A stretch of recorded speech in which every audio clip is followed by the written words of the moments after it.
Alright, what's up, my disciplined traders on TikTok?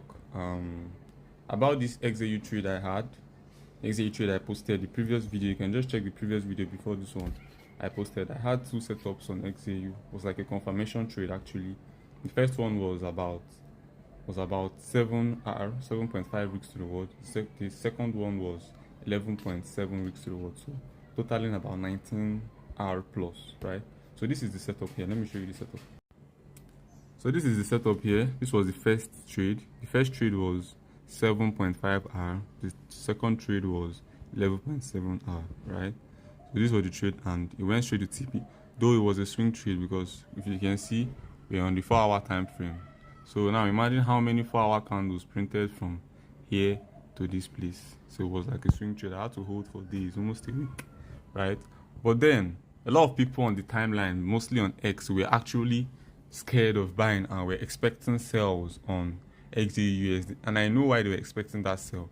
The reason they were expecting the sell was because if you look at this trend line here, we had the first touch over here, second touch over here, third touch over here, fourth touch over here, and there was a breakout over here, right?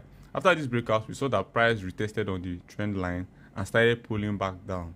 So everybody was expecting sales on gold. They were like, gold was going to sell to take out this whole trend line liquidity over here. But then, for some reasons, there were other things I spotted that made me still want to stick with my buy. So while I was buying gold and everybody was selling gold, I was actually scared, to be honest. But then I just had to stick with my buyers, right?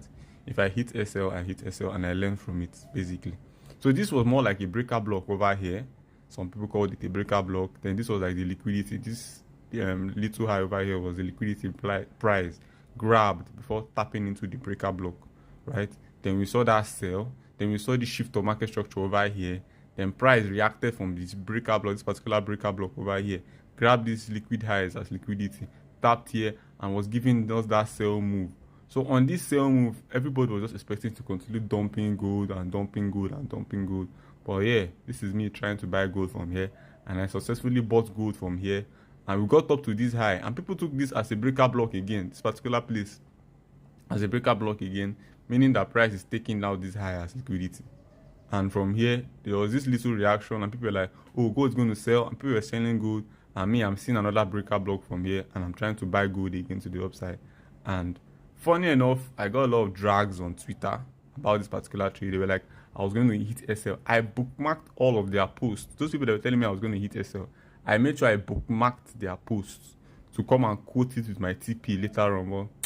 But as I hit TP, I was like, let me just be grateful for my TP. I don't think I need to be dragged